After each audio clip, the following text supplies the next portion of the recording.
Desvendado o subterrâneo perdido da Guerra Mundial. As cicatrizes causadas pelo fogo de barragem da artilharia são visíveis num forte em Chemin-des-Dames, onde 30.000 soldados franceses morreram em 10 dias de abril de 1917. Debaixo de terra, as forças francesas e alemãs tentavam invadir os túneis e, por vezes, combatiam corpo a corpo. Desvendado o subterrâneo perdido, em que durante a Guerra Mundial, os soldados deixaram expressões pessoais de identidade e sobrevivência. A entrada faz-se por um buraco úmido na terra, pouco maior do que a toca de um animal, tapada por um arbusto espinhoso num bosque isolado do nordeste de França. Vou no encalço de Jevuski, um fotógrafo e médico do Texas que já explorou dezenas de subterrâneos como este. Escorregamos os dois pelo buraco lamacento, penetrando na escuridão. Pouco depois, a passagem abre-se e gatinhamos em frente, apoiados nas mãos e nos joelhos. O fulgor das lanternas dos capacetes tremeluz ao longo das paredes calcárias empoeiradas do túnel centenário. O corredor afasta-se de nós numa vertente,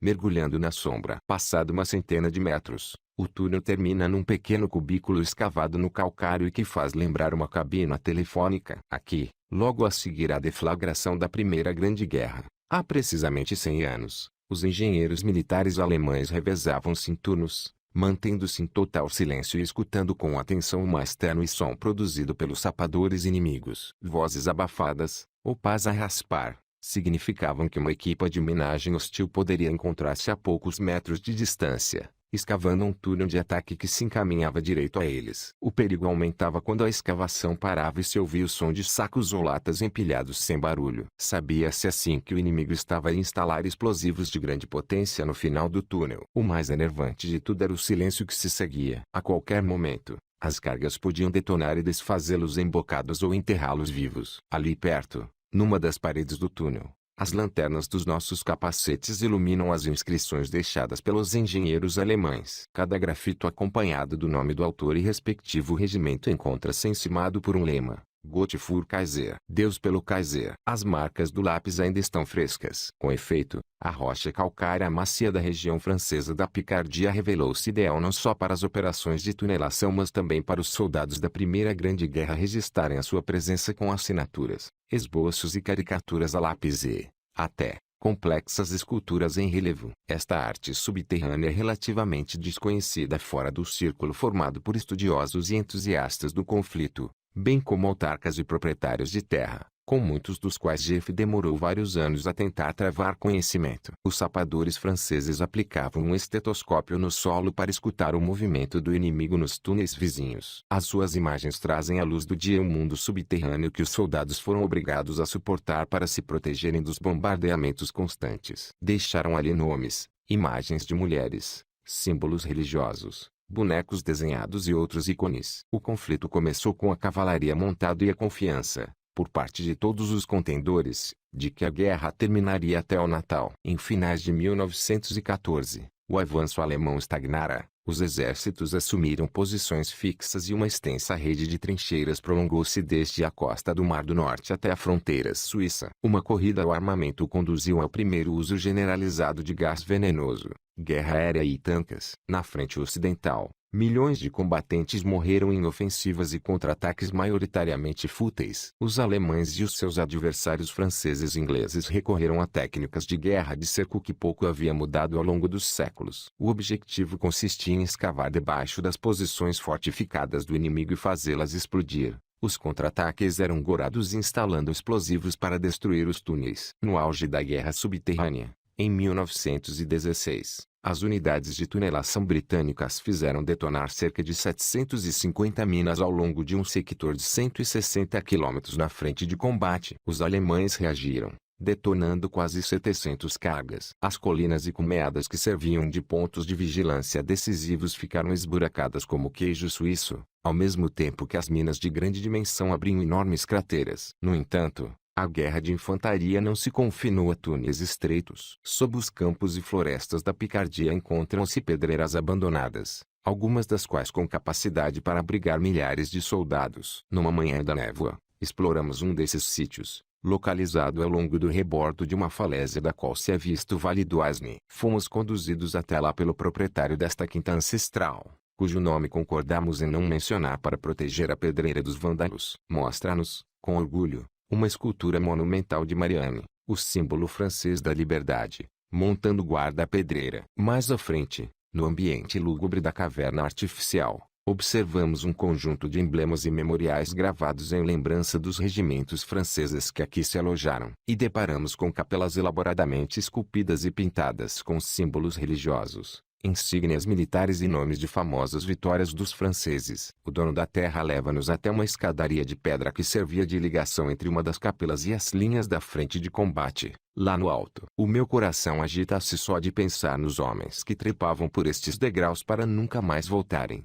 Diz ele. Um oficial francês de cavalaria foi representado numa pedreira. As forças de cavalaria integraram os exércitos, num resquício da guerra cavalheiresca, mas, poucas semanas depois do início da guerra em 1914, o arame farpado e as metralhadoras tornaram obsoletos os ataques tradicionais da cavalaria montada. Os cavalos passaram a transportar víveres, armas e homens feridos. A vida nas pedreiras era, de longe, preferível ao inferno lamacento das trincheiras mais acima. Um jornalista de visita a uma das cavernas, em 1915, observou que um abrigo seco, palha, alguns móveis e uma lareira são luxos para aqueles que regressam das trincheiras. Em contrapartida, um soldado francês, numa carta enviada para casa, contava: somos devorados por pragas, apiolhos, pulgas, ratazanas e ratos por todo lado. E o pior é que é muito úmido, o que leva à doença de muitos homens. Imagens de mulheres proliferam nas paredes da pedreira, incluindo numerosos retratos sentimentais e idealizados. Ambos os contendores transformaram as maiores pedreiras em cidades subterrâneas, muitas das quais ainda se encontram admiravelmente intactas. Perto da propriedade do dono desta terra, atravessamos os batatais da quinta de um primo seu. Este jovem de pouco mais de 20 anos recuperou a terra para ser usada recolhendo pessoalmente dezenas de morteiros, granadas e munições por deflagrar. Debaixo do seu batatal, descobrimos um labirinto impressionante, uma pedreira medieval com mais de 11 quilômetros, com corredores serpenteantes e tectos altos. Em 1915, os alemães uniram este vasto dédalo às trincheiras da sua linha da frente. Instalaram iluminação elétrica e telefones, uma padaria e um talho, uma oficina de maquinaria, um hospital e uma capela. Embora cobertos por uma espessa camada de ferrugem, o gerador a gasóleo e as defesas de arame farpado ainda estão no local. Esta escultura tosca de um gato talvez fosse uma sátira aos roedores que pululavam no subsolo. Muitos soldados ignoravam a política e gravaram desenhos de animais de estimação e outros bichos. As imagens cômicas da vida cotidiana proporcionavam um alívio mental contra os três do campo de batalha que rugia mais acima. Observa o fotógrafo Jefkus que também é possível ver dezenas de sinais de trânsito, pontos de referência essenciais na desorientação deste labirinto de corredores. Sobre as paredes das cavernas, os soldados alemães inscreveram os seus nomes e regimentos, símbolos religiosos e militares, retratos e caricaturas laboriosamente esculpidos. Entre os mais prolíficos decoradores das cidades subterrâneas conta-se a 26ª Divisão Yankee, uma das primeiras unidades americanas a chegar à frente de combate, depois da entrada dos EUA na guerra em abril de 1917. Para visitarmos a pedreira onde se aboletaram, em Chemin-des-Dames, descemos por 2 lanços de escadas desconjuntadas até uma caverna 9 metros mais abaixo. Passamos horas a explorar o complexo de 40 hectares. As lanternas dos nossos capacetes revelam uma extraordinária cápsula temporal da guerra, corredores juncados de garrafas, sapatos, invólucros de munições de artilharia, capacetes e, até, um conjunto completo de vasilhame de cozinha, com as panelas e os tachos ainda no lugar. A partir de fevereiro de 1918, durante 6 semanas, estes corredores encheram-se com os sons e cheiros de centenas de soldados, na sua maioria recrutas inexperientes,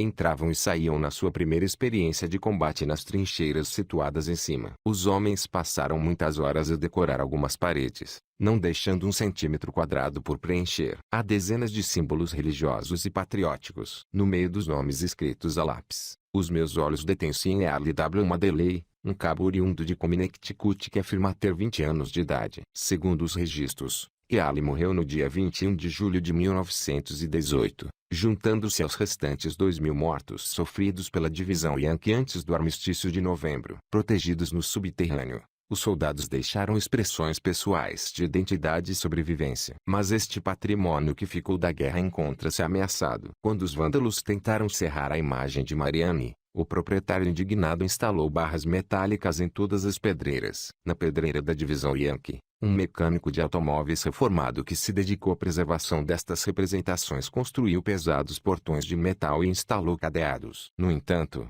muitos outros locais continuam em risco. O mecânico fecha o cadeado e caminhamos de regresso ao carro. Pergunto-lhe por que razão uma pedreira cheia de nomes americanos é tão importante. Ele responde: quando lemos os nomes daqueles homens, lá embaixo, fazemos-los de novo viver, por um momento.